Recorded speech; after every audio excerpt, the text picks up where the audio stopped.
I'm Justin Boyd. I'm Brittany Pacheco. I am Tristan Jones. And we are back, people. We are the Watchers in the Basement. Welcome to the Watchers in the Basement. We are here today to discuss episode 3 of the HBO series The Penguin, episode titled Bliss. Lots to talk about in this episode. Let's get right to it. Tristan, what are your overall thoughts on the third episode of Penguin? I love this episode. I love just kind of the further blurring of the line between Oz and the Penguin that he is, what he's called and what he ultimately will become. I love seeing Oz and Vic. You start building more of a connection, even as toxic and as dangerous as it is. Love this episode. Seeing more of the dynamic between Oz and Sofia and Vic. It's like everybody has a secret that they're keeping from the other person in some type of way. It's real fun to see. So, big fan of this episode. Yeah, no, it was a great one. Brittany, what are your thoughts? Yeah, this episode was great. Every episode is getting better and better, in my opinion. And I like the fact that for this episode, we got a background story on Vic, which was great because we obviously need to understand him as a character because he made a pretty big decision in this episode, one that's forever going to change his life. And I'm here for it. Like, my anxiety at the end of this episode was like way up here. I was just like, oh, shit's gonna go down. Shit's gonna go down. Man, it was a great episode. I think thus far it's probably my second favorite. I think the last episode was probably my favorite thus far of the 3 that we've seen. And I'm here for it. I think this is probably like the best DC has given to us in quite some time. I mean, I'm a fan of Wonder Woman. I'm a fan of The Flash. Don't come at me, people. But I'm also a fan of Joker. Yes, we're going to talk about that later this week as well. So don't miss out on that. Here are our thoughts. But for a TV show, I think this is the best thing I've ever seen come out of DC. Yeah. And now, Brittany, you have seen the Batman. I know you've seen it. Tristan, have you seen the Batman? Have you ever watched the movie? No, I have not seen it, but my wife and I were watching the episode, and I was like, you know what? Yeah, gotta watch the Batman. So that right there is kind of what I wanted to start off with, because I think this show makes the Batman better. And the Batman, came out in 2022. Obviously, it's about Batman, one of the biggest characters in comics. It did very well, made like $750 million. The box office. It's a good movie. So really, it's a really good movie. But there was a lot of people that were like, you're introducing another new Batman, and it's Robert Pattinson. He's the guy from Twilight, and it's like, what is this actually going to be?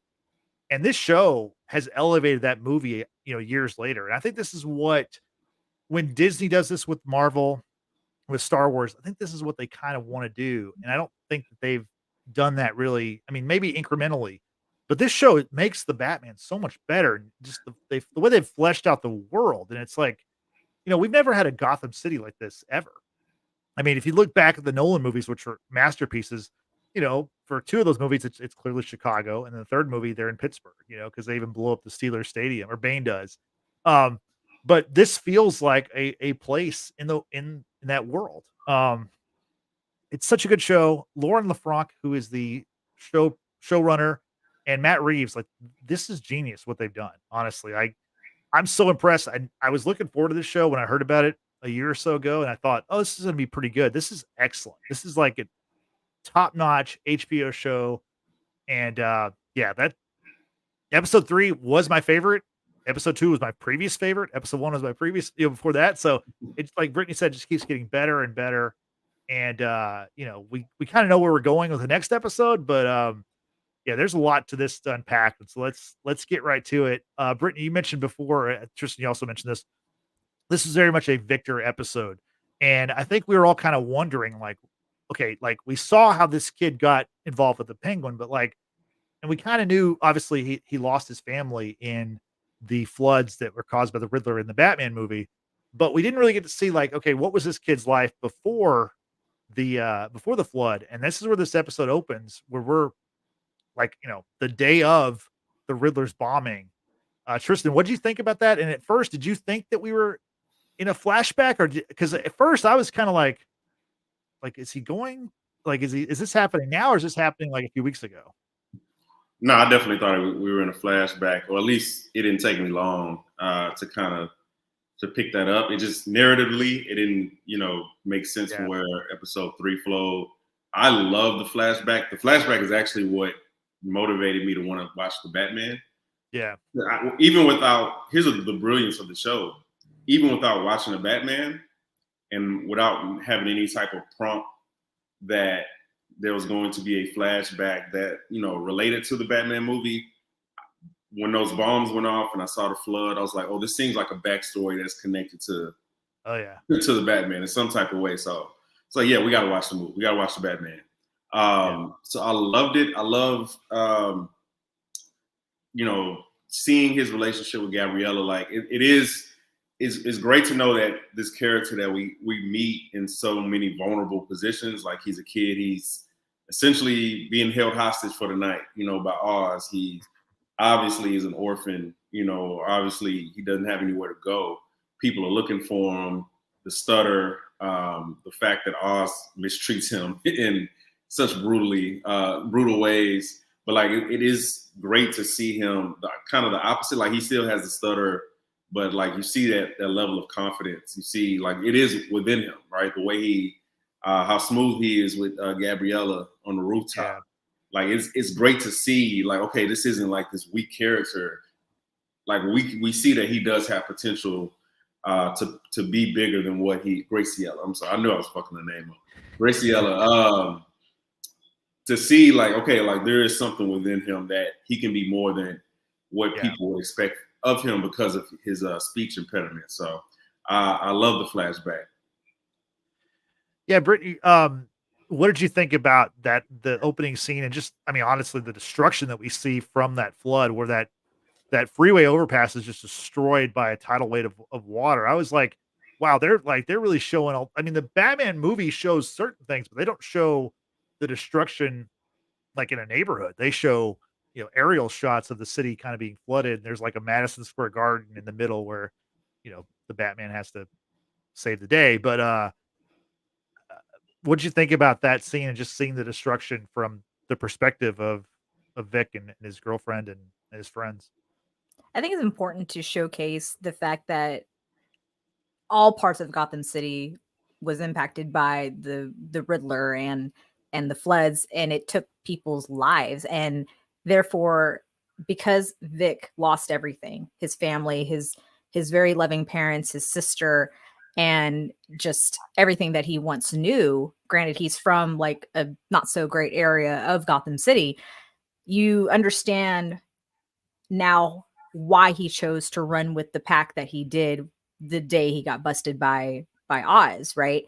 And it's kind of funny because to understand that, you also understand that, if Vic's parents were still around, if his family were still around, he wouldn't have been there that day with meeting Oz, trying to jack his car, because his dad was very openly against doing anything remotely criminal, right? He didn't like the idea that Vic hung out with someone whose cousin was kind of a known drug pusher, dealer, whatever you want to call it.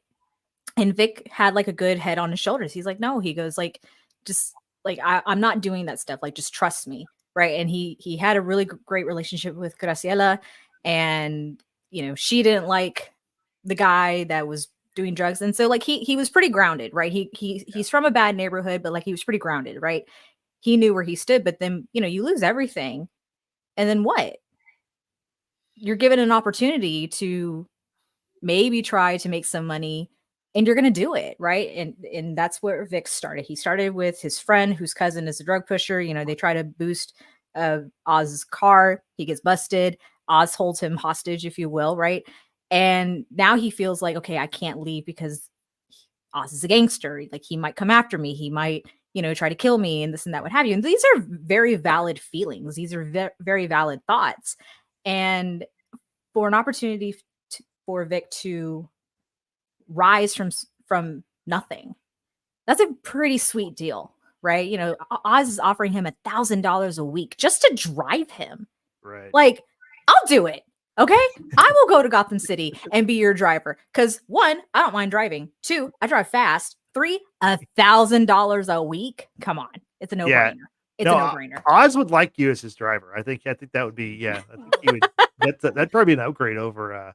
No disrespect to Vic, but I've been in a car with you before, so. Listen, imagine me in a Maserati. All right, like a purple one or a plum one at that. Yeah, plum. Yes, but like this was incredibly important to understand Vic's background. It's like this life that Vic now lives is not the life he would have chosen had his parents still been around, and that's because all of this were at the hands of someone who just wanted to see the world burn, basically. And Oz, like Vic, grew up in slums, came up from nothing, but it's the manner of how things happen. To Oz, there's no right and wrong. There's no bad or good. There just is. And for Vic, that's very different for him, because I think Vic still hold on to some sort of moral compass, or is trying to. And then I think that just ultimately kind of goes out the window at the very end. And I thought it was important to like get Vic's background, as far as like we find out that he's half Mexican, half Dominican, and Mi gente! and the fact that we see, like, as we saw in the first episode, whenever Oz is kind of like, saying you have no ambition, he's like, no, I do have ambition. He's telling, we see in the flashback where he's telling his dad, he's like, hey, like, his dad's a mechanic and he's like doing these extra jobs or whatever. And he's like, you're getting screwed over on this deal. You should ask for more money. The dad's like, no, we have, we have plenty, from where we're from, this is plenty, whatever. You kind of see the little seeds of what we see, obviously, a few weeks later in the future, after he's with Oz and he's in this gangster world. So I thought that was really, really well done. I think the show like just kind of connects all these dots throughout every episode, even back to the movie. So really impressive stuff. I like how Vic, of course, the salary has been determined, and Oz says, hey, from now on, you just tell me, what you need, tell me what you want, because otherwise no one's ever going to know, anything from you. And then Vic confidently, without stuttering, says, I want 2,000. Yeah. Be like, motherfucker, yes. Clear yes. That was smooth as fuck, man. I'm sorry. That was great. And Oz says no, but he says, hey, we'll talk about it. We'll see about that. I feel like that's something that's going to come up later. Like there's going to be a moment where he needs to like confidently say something, off the cuff. And we kind of saw it with interaction with the cop, which we'll talk, maybe we'll talk about. But I feel like that's going to come up later. Oh yeah, definitely. Then another huge part of this episode was we see Sofia and Oz team up, and we learn a little bit of their backstory. Not all of it. We learned some of it. We learned that Vic was actually Sofia's driver, and we get a very Oz, not Vic. I'm sorry. I'm sorry. We're talking about Sofia and Oz. Oz was Sofia's driver back in the day, about 10 years ago, apparently.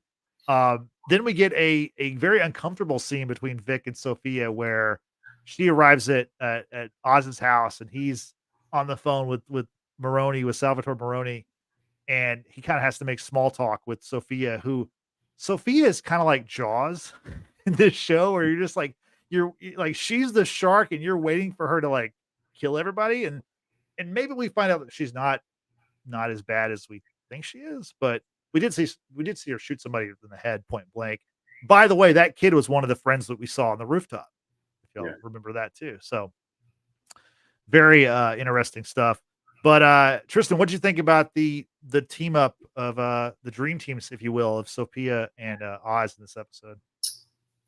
Very fraught pairing. I don't think one is going to bear a lot of fruit. I think they're going to do a lot of damage in the time period that they're together.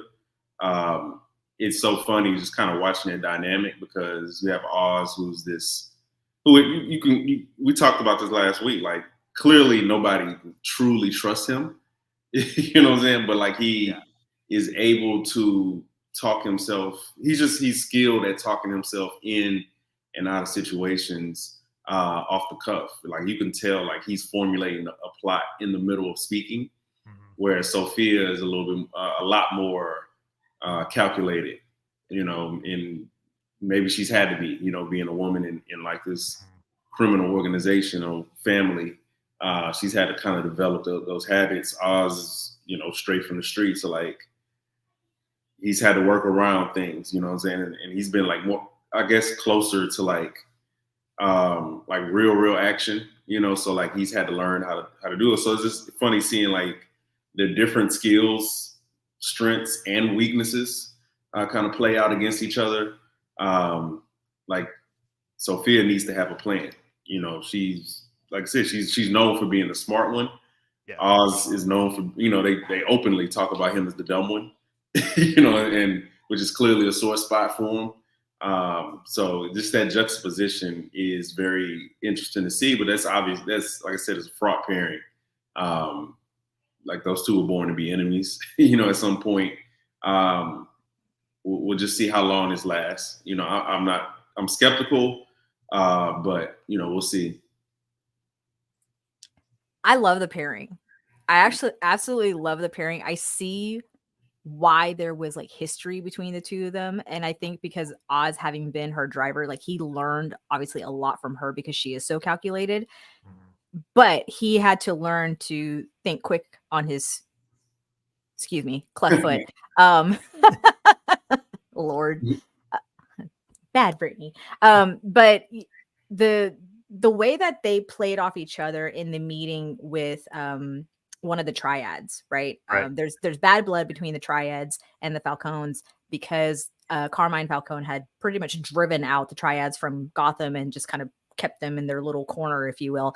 And so, understandably so, bad blood. But how Oz just quickly just improvises with, you know, a plan and trying to really get the triads to be on his side. He's like, yeah, we got Johnny Vitti, who's the underboss, and this and that, what have you. And Sofia just kind of looks at him like, what are you saying? Because she previously had been basically threatened by Johnny Vitti that if she didn't up and leave to go to Italy, he was going to tell everyone that she up and left to go to Italy. Okay. So, you know, great she threat, by the way. Yeah. Go ahead. Great threat. But she obviously feels some type of way towards him.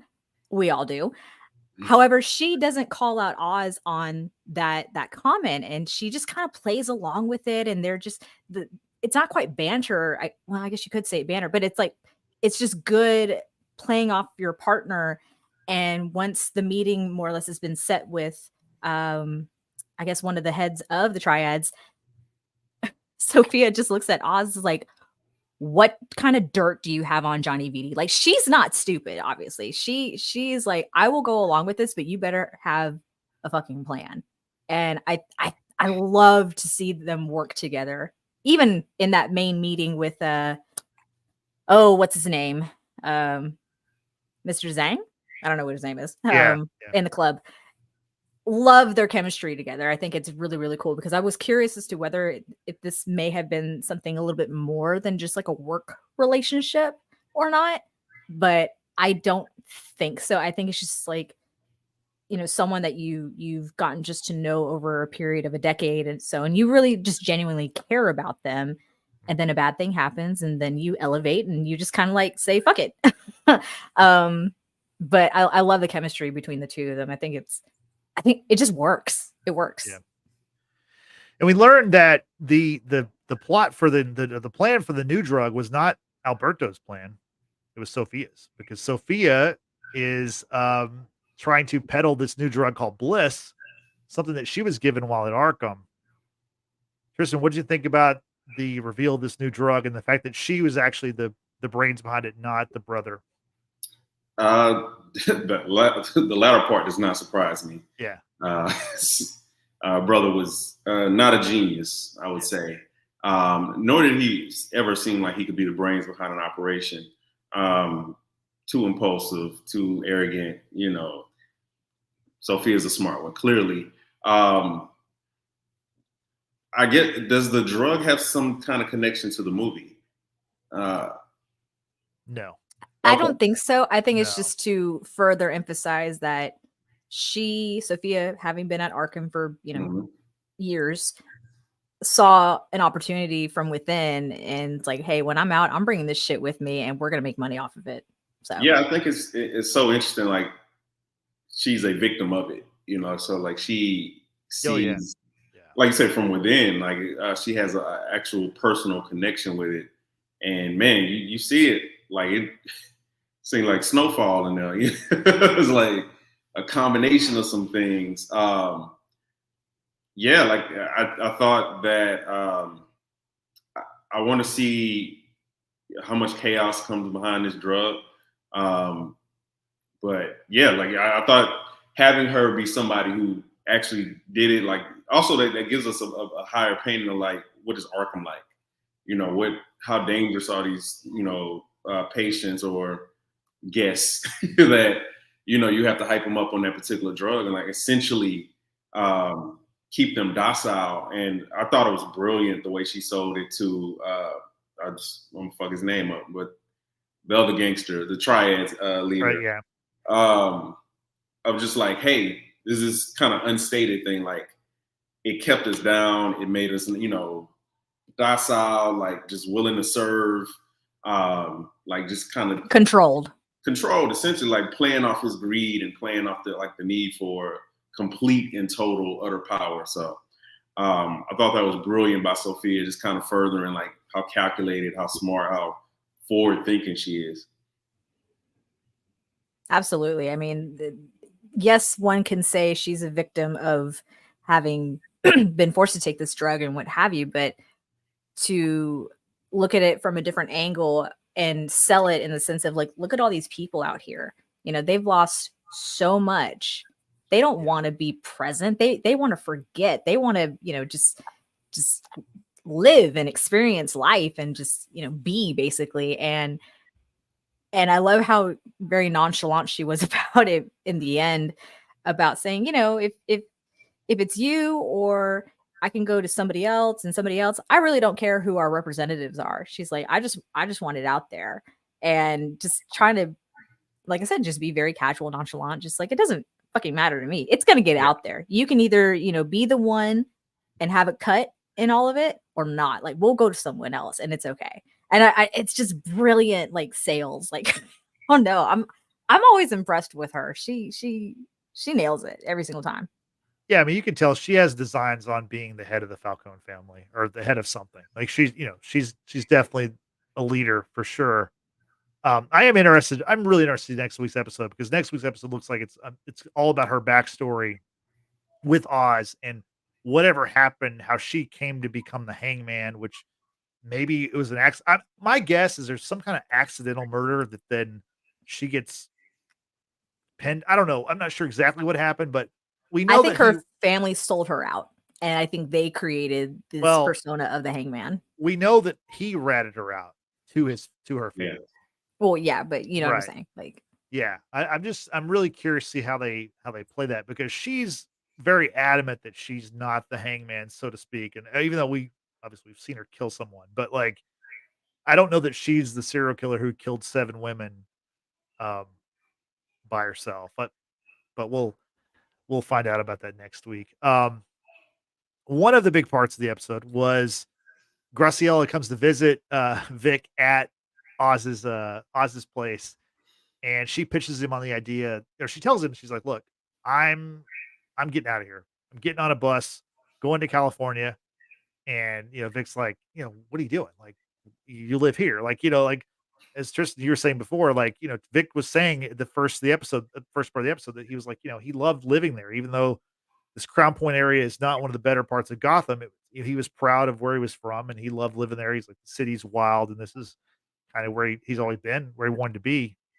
And she tells him, like, look, like, our school's underwater. I don't want to live in a FEMA camp anymore. My family's dead, just like your family's dead. So, there's not a whole lot left here for me.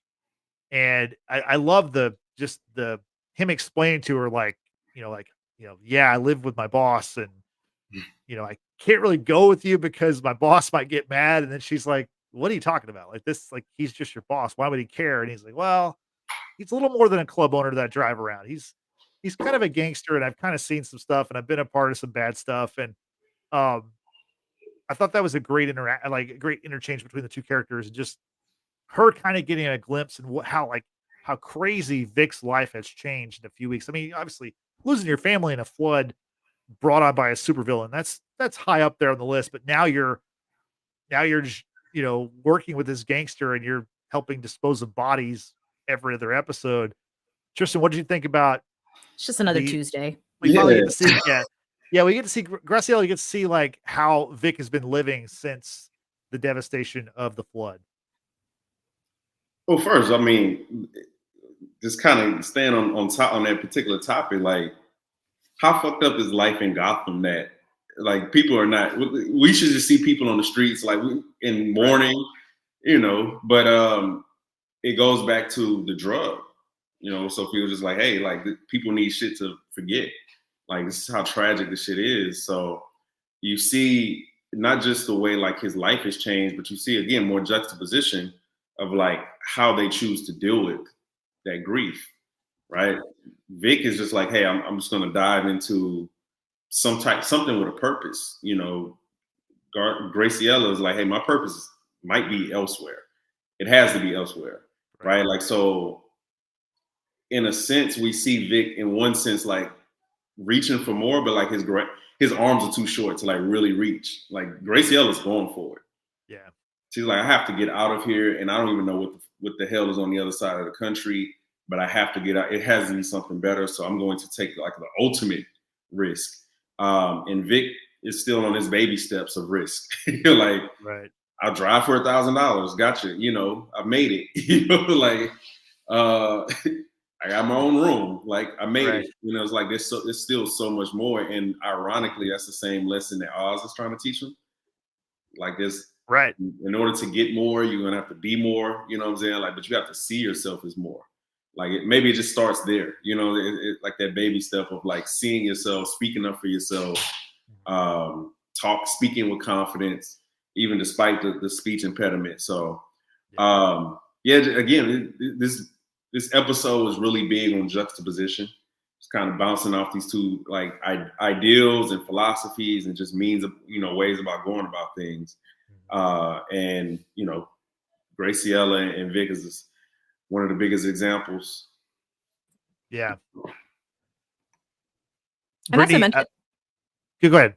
I was just gonna say, not to mention, I mean, the struggle that Vic is experiencing, because he obviously still loves his girlfriend, even though he's been MIA for quite some time.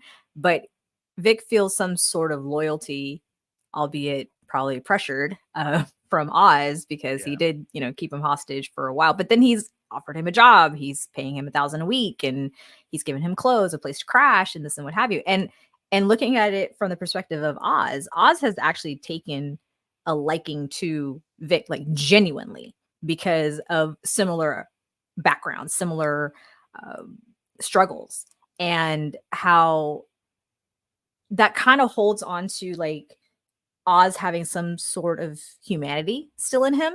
Like he's still trying to be that, like, in a way that one old gangster that he talked about to Alberto in the very first episode. Like everyone knew who this man was, and he knew in turn who everyone else was, and would ask about them. And he was just like, he you know, he was respected. And I think that's what Oz is looking for more than anything, is to be respected, because obviously he's constantly being picked on. No different than Vic being picked on because he has a stutter.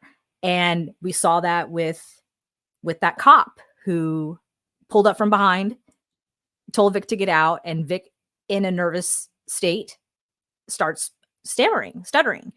And he still kept it together, though. Like, I have to give it to him.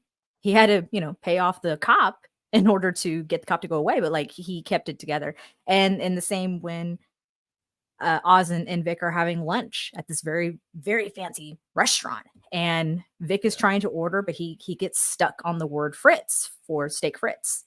And the server, albeit trying to help, but Oz took it as a slight. No, don't interrupt him. Let him do it. Let Vic, you know, tell you what he wants. And it's giving Vic that opportunity, that confidence. I mean, it kind of goes either way. It's putting Vic on the spot, but like Oz is trying to, in a way, nurture Vic to a degree, because he has nothing, right? He has absolutely nothing. All he really has is Oz, even though Vic at that point is trying to tell him about Graciela. So, I mean, I can kind of understand where Vic may be coming from, just the struggle of, you know, I have an opportunity here. You know, it's not the opportunity my parents wanted for me, but I do have an opportunity. Yeah, no, good point. Tristan, I want to get your thoughts on the cop scene where we basically see in real time Vic kind of like learns how to play the game because he's he's getting stopped by this cop because he's parked in a loading area. He's got a bag full of the Bliss drugs in the front seat with him. He's got a pocket full of cash. The cop takes the cash and Vic realizes, you know what? Let's live to fight another day.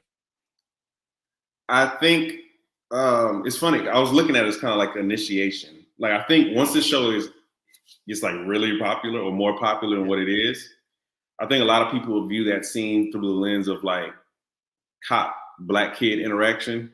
Right. And I was looking at it through like Godfather interaction. I'm like, this is like his initiation into the game. You know what I'm saying? Not just even learn how to play the game. Like this is when you make that decision of, risking, potential jail, potential arrests, or whatever for a bigger, higher cause, even a cause that really has nothing to do with you. Like, oh, you're in the game now. Like making that decision, like, hey, take the 1,000.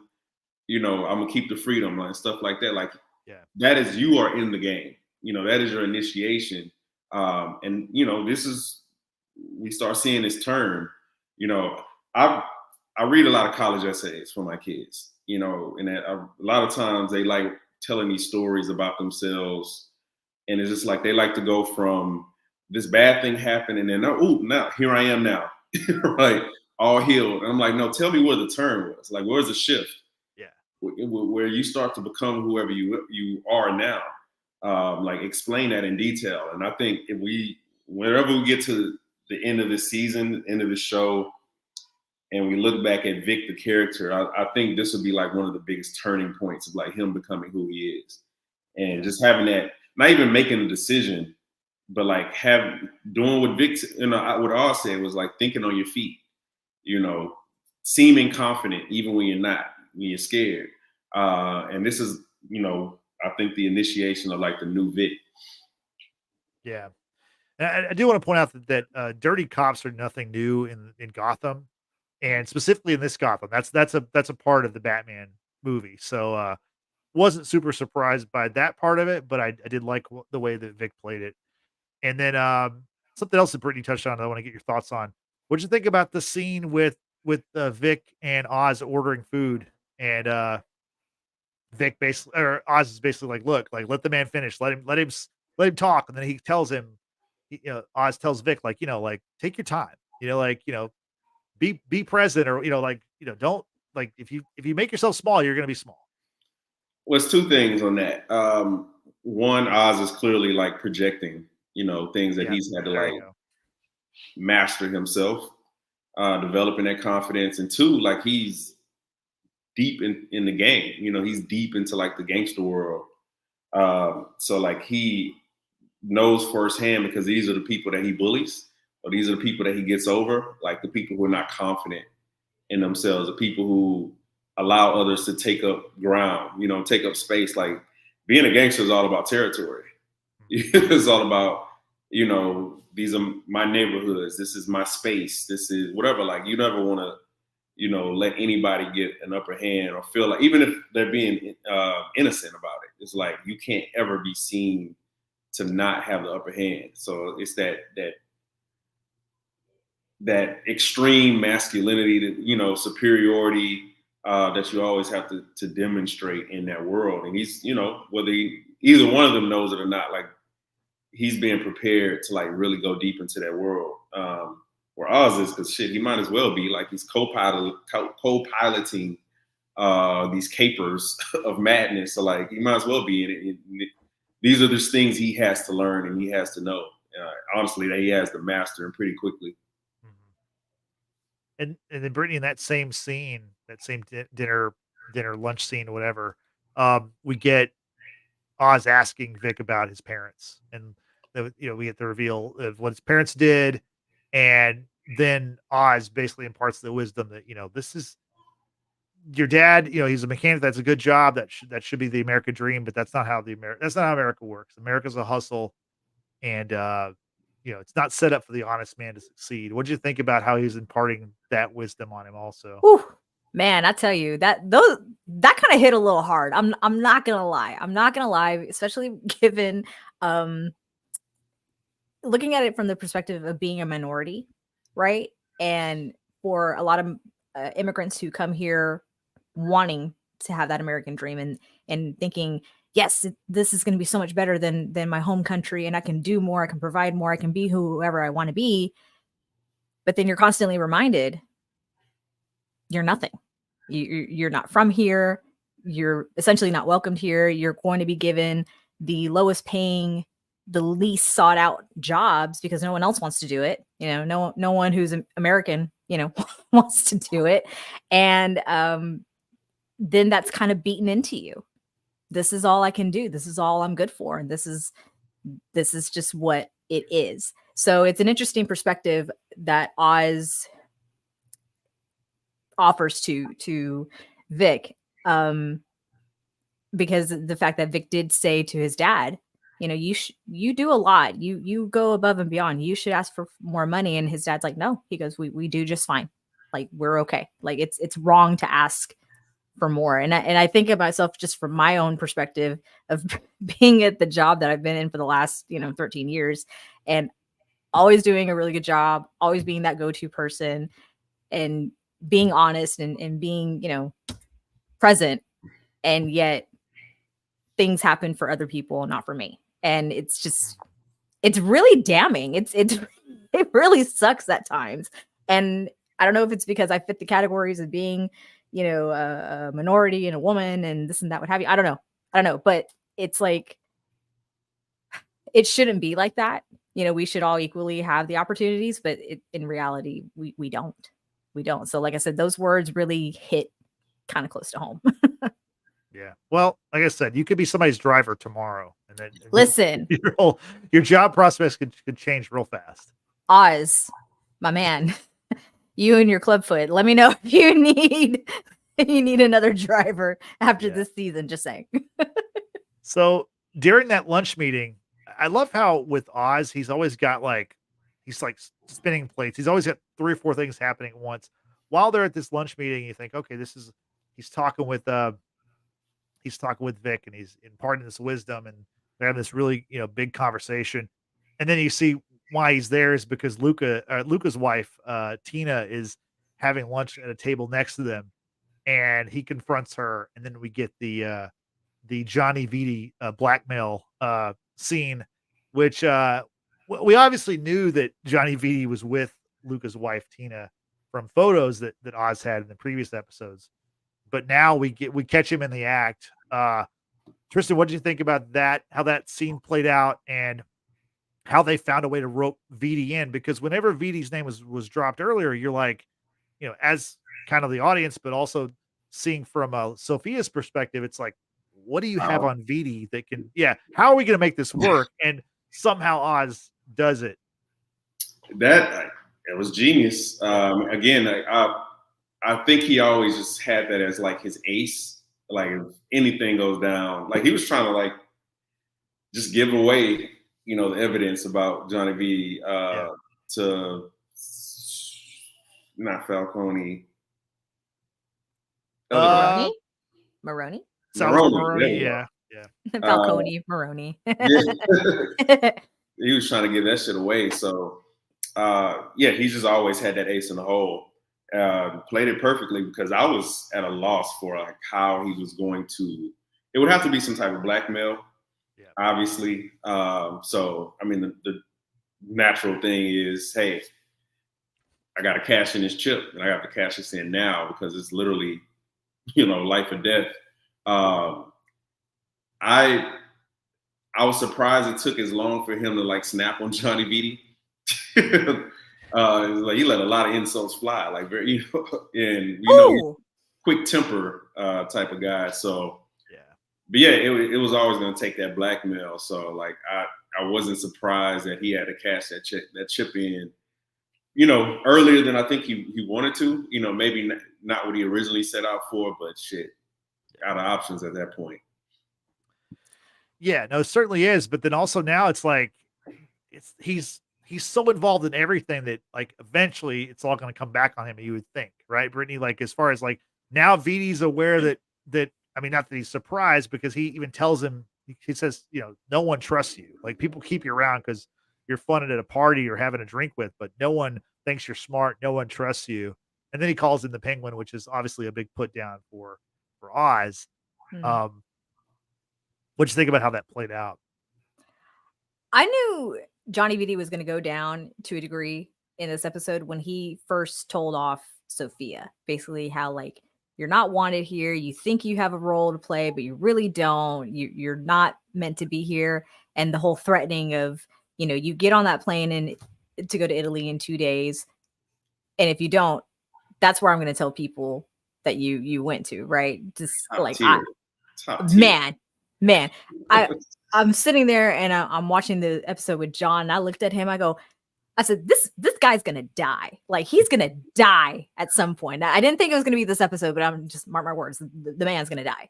And so when we see the scene play out where Penguin approaches Luca's wife and he's like, hey, like, I need a favor from you. It's going to sting. And I'm thinking, what did he say to her to persuade her to go along with this blackmail, other than the fact that, like, hey, I know what you've been doing with Johnny VD. Like, I will tell your husband, you better go along with this, and you're going to be caught in the act by, Sofia. It was hilarious how Sofia just wanted to further undress Tina as she's trying to leave the bedroom. Yeah. Like, she's collecting her things, and then it's like, Tina, don't forget your panties. And I was like, oh my God, like, Jesus, we see the bad thing, and then you want to further undress her. Like, that's just hilarious to me. But yeah, Johnny VD, like, going in on Oz the way that he has, and I think for Oz, it's not something surprising at all. I think he knows that that's what people think of him. He obviously doesn't want to be referred to as such or thought as such. Like, he wants to be on the level of the family, right? And I too would be equally triggered if someone came down on me that way, and I too would have snapped and reacted the same goddamn way that Oz did on Johnny VD. And I love how, like, that's happening, and Sophia's just over here in the background. She's just, smoking her cigarette. She's like, all right, get on with it. Like, just come on, like, wrap it up. Incredible acting. I said it to Tristan when we were reviewing episode 2, and I'm like, Colin Farrell better get a fucking shit ton of nominations for this role, because damn. Yeah, no, I agree with you. I think both Colin Farrell and Cristin Milioti are going to get consideration for awards. I think they would almost, and possibly even Vic too, Rhenzy Feliz. I mean, because that kid, he's killing it. Like, great actor. I mean, the fact that go ahead. Fun fact about Rhenzy, he was in Encanto, which is a Disney animated. Well, I guess you could say Disney animation. I'm not sure. It's Pixar, but nonetheless, he was in Encanto. He had been in the MCU's The Runaways. MCU, but I'm sorry, not MCU, Marvel. Sorry, my bad, Marvel. Runaways. He hasn't had that many acting jobs. Yeah, but yeah, you're right, Justin. He's killing it in this. I mean, his character does presumably kill somebody. So yeah. Spoiler. Well, we'll get to that in a second, but first, let's get to another big scene with Vic and Oz when at the club they've had the new drug is a big hit. Vic was the bag man. He was passing out the drugs, and he's in the bathroom.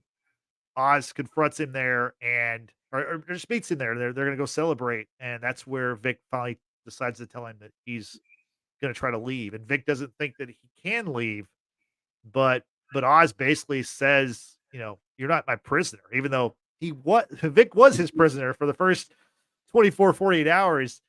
Tristan, what did you think about how that played out, that interaction, and the way that Oz seemed genuinely hurt by the fact that Vic was only staying with him because he was in fear of being killed by him and not because he loved him and was like his family member, which is what Oz kind of sees for Vic. Well, before that, Vic has what I think was a brilliant use of the flashback at the beginning of the episode. when he essentially is trauma triggered by the lights, because it reminds him of the bombs. Oh yeah. Like, that was exquisite. Mhm. And you know, that again, that plays into his decision making at the time of, okay, maybe I do. Maybe, you know, Graciella's right. I do need to get away. Like, I can't escape this trauma because I'm still here. I'm in the same spot, you know, without making any moves to like change these things. Like, if anything, I'm diving deeper into the place where the worst tragedy, you know, I could possibly think of happened to me. But yeah, when you get back into the restroom scene with Oz, and he's right. You know, I started thinking about it while he was saying it. I'm like, there was like certain times where you could have like, hey, I need to go. Like, I'm sure he's not saying, hey, you need to stay 5 feet away from me, or you need to stay in this apartment, or whatever. Like, I'm sure there were times where he was like, hey, I could leave, and he didn't. And I think it's important. I think the preceding episodes will be about him asking that question or answering that question in his brain. Like, why? Why am I staying? Why did he turn around? You know, why did he watch Graciela at the bus station and then not get out? Why did he turn around and go back and make the decision to intervene on behalf of Oz, like to save him in that moment? So like, it's a great question, you know, because I'm thinking like, I don't remember him ever being like, hey, you have to do this or come here. Like, he just was there. Like, he's starting to find his purpose, you know, however fraught it may be for him in the long run. Mhm. Brittany, why do you think that? Why did Vic not leave, or why did he come back when he did try to, or he tried to leave? He took the car, which is very important to note. But ultimately, why do you think that Vic came back to Oz? I think it's a multitude of reasons, out of fear, out of just sheer uh, being lost. Like, Vic decided to go down this path that one was very much against his parents. He knew that his dad would be ashamed of him if he knew that Vic was doing the things that he's been doing with Oz, obviously helping dispose of burying dead bodies, of just being a little wannabe gangster, if you will, right? And I think for Graciela, you know, to say, hey, you know, I'm going to go somewhere, I'm going to find my purpose, what have you. And initially it upset Vic. He's like, but you know, your home's here. And I think for him, it's like, it's with me, basically, without saying those words. I mean, these are like, what, 16, 17-year-old kids who Right. don't know anything and they think they're in love and what have you. And I get it. And for Vic, he's trying to hold on to any familiarity of his past, and that's Graciela. But then, like, he also went MIA for weeks, it seems, right? In a month's time, he hadn't spoken to her. And so for Vic, I think it's, you know, the change is scary. Like, change is obviously scary. He watched his family die in front of him and he couldn't do anything about it. The PTSD is very real. Like Tristan said, the lights blaring, or you know, coming through, and it reminded him of the bombs, and he's having an episode. Like, I get that. I thought that was extremely well done, of course. And you want to run away as fast as you can because you don't want to keep reliving that. But the way that one overcomes it is by staying put, if you will, and not letting that have that power over you anymore. So I think for Vic, it's kind of like, I need to be able to face my fears. I need to be able to stand by what I said I was going to do, and just kind of suck it up and go along with it. I think for him, he probably realized that going with Graciela was just going to be an escape. He wasn't actually ever going to overcome anything. He was just still running away from his problems instead of facing it. Yeah, and you know, Oz is very fortunate that Vic returns when he did, because when he returns, or before he returns, we see the Maronis are onto Oz, and they've got Sofia and Oz at gunpoint. It appears when Vic comes flying through in the car, kills one of the Maroni gangster guys, and then, you know, we get the great scene where Oz gets in the car, and then the kid's like, "What about Sophia?" He's like, "Leave her." It's just like, I guess my thing is that Tristan, I'll go to you first. Oz is like, he's got all these people now against him. The Maronis know what's up.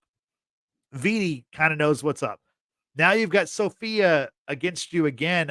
If she survives, like maybe he's playing like the calculus is, well, she's going to be killed by the Maronis. I don't have to worry about her anyway. But it seems like, I guess my question is, should they have tried to save Sofia, or was that the smart move to just bounce and get out of there as quickly as they could? Where does she even go? Sorry, like I didn't see her. I didn't see her. I thought Oh, maybe I don't think the she gets Maronis like I don't think grabbed she her gets- and took her. Yeah, I don't think she gets away. Right. I That's think what I'm she's saying. still Where'd with she even Maronis. go? Right. I'm not sure, but what I'm saying is, would she have been worth trying to save if she's like right there? Do you save her? I mean, obviously she knows that you're working the Maronis now too, so it's a mess for Oz. But what are your thoughts, Tristan? I mean, this is why I said the relationship is fraught, because they're partners. Like Yeah. they have an unspoken truce or partnership. Well, they definitely have a partnership, but as far as relationship wise, like there's a truce there to like kind of bury the hatchet on things that happened in the past, in order to move forward together, for at least on paper. Obviously they both don't have the full trust or respect from the other. But I mean, if it's just completely out of, the possibility, then yeah, you got to burn off. But no, you try to at least save face and pretend like you want to go save her. Like, because if she's not dead, you just made an enemy who's supposed to be your partner and who knows too much. Yeah. And who's just remarkably dangerous for different reasons. So I thought, I obviously that's something that's going to bite him in the ass in one way or another. We'll see how soon that happens, or how far away that is. Yeah. Brittany, thoughts on the situation Oz has now put himself in with? Basically, everyone's going to be coming after him. Whereas he was playing everyone. He was kind of on everyone's, he's a double agent, but now it's pretty clear the Maronis know what's up. Like I said, Vidi knows what's up, and Sofia does. So he's in a tough spot. I feel like someone somewhere is going to find his mother, and they're going to hold her hostage. And that's how they're going to be able to drive Oz and Vic from hiding. Because I'm assuming they're going to go into some sort of hiding, because of what you just said. Everyone's aware that Oz has been playing everyone. And for Nadia Maroney to come out and say, Oz, you think you could play us? We've been watching you. And I'm thinking, they know everything. They know who his girls are. They know, they probably have seen Graciela. They probably know something about his mother, like I said. And I'm pretty sure something is going to have to be used to drive him out of hiding. And I'm assuming that Sofia is with the Maronis. I don't think she got away on her own, because she was just there with Oz. It's just the two of them. It's not like she has Castillo anymore, because he's dead. And I'm pretty sure the Maronis are not going to give up like one of their most valuable enemies, if you will. And so I'm not banking on getting any information for this with the next episode. I think we're going to really just learn a lot about Sofia, and I think we're going to see the continuation in the episode after 4. So I think episode 5 will pick up where we left off with this episode, but we're going to get to know more about Sofia in episode 4. But yeah, I mean, Oz is really digging his own grave here, and he's gonna have Vic to help, because I'm pretty sure Vic killed that one guy that he smashed the Maserati into, and I'm like, no, not the Maserati, no. Yeah, but what a great way to end this episode, because this whole episode is about Vic dealing with his past life, what his future could be. He has this like life altering kind of decision to make. Yeah. And after he runs over that guy, he runs through that guy or whatever.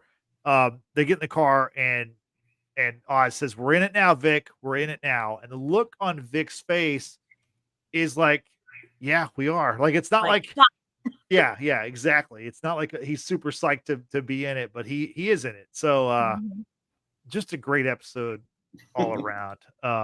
What a way to finish it too. I mean, I did not see that finish coming with the Maroney showing up, and then we have Vic driving, into the crowd and killing that guy. Just that's why my anxiety was like way up here in the last 5 minutes of this episode. I'm like, what the hell is happening?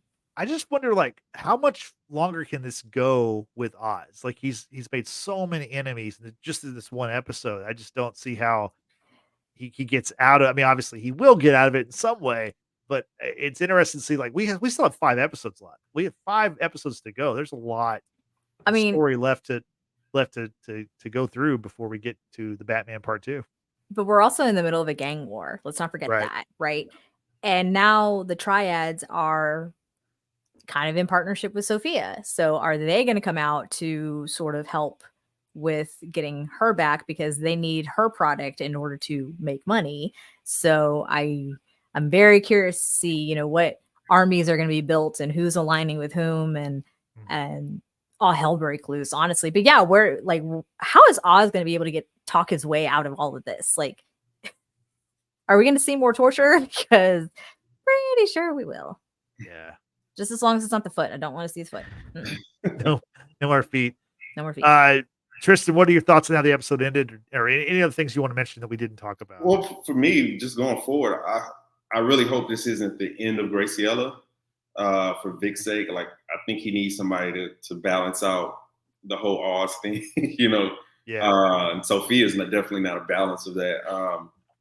He needs, like, where's his tie to, like, his roots, his foundation, his humanity. If it's not Graciela, who else? Maybe one of the girls from the club, like, possibly, but like, they high as hell too, like everybody else. So like, what is going to be his tie back to what he knows and just the core of who he is. So I hope it's not the end of Graciela. Come back, Gracie. I mean, don't come back. This shit is like fucked up. I think she's gonna peace out on him. I mean, he stood her up, so definitely call first, or text first. Or yeah, and if you're left on red, you're done. And given also how this episode ended, right before the Maronis showed up, you had Oz and Sofia talking about their past, and Sofia's telling him, like, you ratted me out, and Oz is trying to apologize in his own way, and he's saying, like, look, like, everything I got because I basically ratted you out. I went to your dad, and I didn't know what he was going to do to you. I didn't think he was going to send you to Arkham, but obviously that's what he did. So he's saying, like, I don't regret anything that I got from that deal, but I do hope, I'm sorry for what happened to you, and you mean something to me. You still do. And you can tell, like, she kind of wants to trust him, right? She wants to trust him. She wants somebody on her side. And then, like, literally 2 minutes later, he leaves her with the Maroney. So, like, a tough episode for Sofia, and I think the next episode will shed a lot more light on that character and where we'll find her in episode 5. So, Brittany, I think she just needs to surround herself with nothing but women who are equally smart and cunning and murderous, if you will. Yeah, but if she did, she might kill him, given her her hangman past. If that's true. Yeah. If it's true, then it probably wouldn't be wise. However, at the same time, it's kind of tactical to surround yourself with women to build this, sort of army, if you will, because then she could tell them, hey, if you fuck up or if you fuck me over, you know what I'm capable of. You know what I'm saying? Because with the men are not going to take her serious. The men are the patriarchs, and they're like, hey, go to Italy or else, I'm going to, put you 6 feet under. I think she'd probably be better off having an army of women. I'm just saying. But hey, to each their own. Yeah, you might see that. You never know. Tristan, final thoughts of the episode. I agree with the general sentiment. This was the best episode of the season so far. If not for nothing, it as motivated me. I got to see the Batman before Sunday. Yeah. And perfect time. That 4-day weekend coming up. So definitely gonna knock out the Batman. And just I want to see more of those connections that I've missed. More callbacks. But I mean, from start to finish, just from the flashback to the end to Oz, hyping up Vic like he just hit a game-winning shot, like Oz had a stiffy. But I love the episode. Just continue. I love seeing the dynamic between Oz and Vic, between Oz and Sofia and Vic in a certain way. Super excited for these last 5 episodes. Yeah, me too. Brittany, what are your final thoughts? 2 thumbs up. Yep.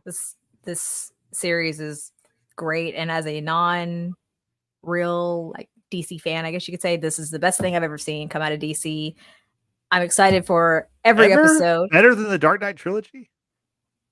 Oh, those are really. I did not care for Batman Begins. I will say that I didn't care for that one, but Dark Knight and then Dark Knight Rises. Yeah. Those were great. However, in terms of series, of course, this is the best thing I've ever seen thus far. Phenomenal acting, great storytelling, cinematically it looks amazing, of course, and I just think that every episode has just gotten better and better and better. Yes, Mel, I did say basically that I am a DC fake fan. If you know, you know. And also, I've neglected to reference our chat today because we've just been having a great conversation talking about the Penguin. Appreciate Mel, Geeking Out with Melly Mel, and King B. Johnson for being here. Trisha, aka the Texas Potterhead, was here earlier. She hadn't watched the episode just yet, but she will be back later. And believe it, y'all, she will leave her comments and her thoughts, just like she did for Agatha all along. So we appreciate y'all taking the time out of your day to hang out with us and also rewatch this podcast. Yeah. And finally, I want to go to the chat real quick to answer a question from King B. Johnson. He says, does Penguin get you 3 excited for the Batman Part 2? I know Tristan said you haven't seen the Part 1 yet, but obviously, this show is making you where you're interested in watching the Batman Part 1. Brittany, what are your thoughts on that? Are you looking forward to the Batman Part 2? I don't think it comes out till 2026, though. As long as it's not as long as the first Batman, because the Batman was 45 minutes, way too long. Tristan, you're forewarned.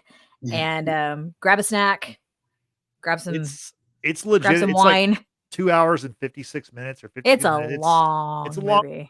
There's a lot. There's a lot of movie, but it's a long movie. It's a long movie. It's definitely worth the watch. I've only watched it once. However, I can't really say if I'm truly excited for the Batman 2. Because I believe, Justin, correct me if I'm wrong, you said that the events from the Penguin will lead directly into part 2. Exactly. So the Batman takes place around Halloween, right? So now we're in the Penguin, which is like mid-November, early November. And I've heard that the Batman Part 2 is going to be a winter story. So we're probably December, January. So we're going to have a snowy kind of Batman in Gotham City deal is what I understand. Like Batman Returns? Oh yeah. God. So I do think that this show, like I said, this show's maybe want to watch the Batman again. So I'm definitely excited for the Batman Part 2, given how good this show is. And Tristan, I'll give you the final word. Are you now that once we finish the Penguin, I think we'll have a better idea, but are you looking forward to possibly seeing the Batman Part 2 in the theaters after this story concludes, or this story gets us to that point? It depends on what I think about Batman 1. Just in general. Kind of.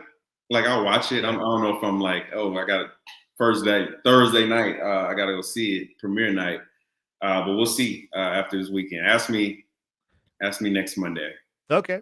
Yeah, we'll do that. The one thing I am concerned about is, Sofia has become, I think, internet darling, definitely one of my favorite characters. And I honestly, both Sofia and Vic, I hope they make it to the Batman Part 2. I think they will, given just the time period. But given the way this show is going, I'm not sure. Like it's like a lot of people are probably going to die in this show, but it's a short period of time. So hopefully they survive, but we'll have to wait and find out about that. So I feel like they'll probably keep them separate. You know what I mean? Like, what do you mean?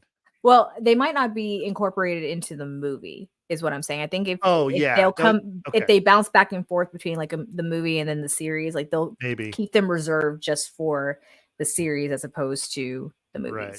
Yeah, I could see that. I just wonder, like, will Sofia almost have to die for the Penguin to rise to become the crime lord that he's meant to become? So I don't know. We will find out. We have 5 more episodes. Like, this show is so good. We've only watched 3 episodes and it's already like one of the better shows of the year. So Just hope I'm not going to be disappointed in the end. I don't think Just so. saying. I don't Just think saying. Game of Thrones let me down. it was very strong. So anyway, you know what we think about episode 3 of the Penguin. We want to know what you think about it. And Brittany, how can people let us know? As always, we invite everyone out there in Gotham City, whether that's New Jersey or Gotham City, New York. You'll get the reference. New York, yeah. New Jersey. Oh, New Jersey. Right. New York is the other movie or the other Yep. DC thing we'll talk about. Yeah. Exactly. So yeah, join us for our live chats anytime that we are here. We've got a lot to cover this week as well. So tomorrow is football. Watchers Football Weekly. Yeah. Thank you for saying that for me because I always get it wrong. Come back and join Justin, Tristan, and Frank. They'll be talking about the pigskin and all the games that have been going on this past weekend. I will not be here, but I will return for Wednesday's pod because Wednesday we will be talking about another DC movie. Yes, it is Joker, Feliz Ado. And we've got some thoughts. Definitely have some thoughts. We'd love for y'all to join us in the live chat so that we get to hear what you think about Feliz Ado and how it holds up in the Joker world, if you will. And then lastly, this week, Thursday, we're bringing you the latest review on Agatha All Along. That show's also been great as well. Yep. Hopefully everyone's caught up. Mel, looking at you. And Trisha, looking at you as well. Hopefully you're on the replay and listening to what I have to say. Join us for the live chat. Yes, we'll be here. So you do what you have to do. Subscribe, like, hit the notification bell. That way you know the next time we go live. And while you're at it, go check out our social media pages. Links are in the description box down below. And also, if you're into audio podcasts more so than video, we've got that covered as well. Apple Podcasts and Google Spotify. Good Lord, Brittany. Spotify. Yes. Go check us out there. Give us a follow and also give us a 5-star rating. Thank you, Brittany. I appreciate it. So for Brittany and for Tristan, I'm Justin saying thanks for watching. Thanks for listening. We will see you next time. Have a good night. Bye-bye.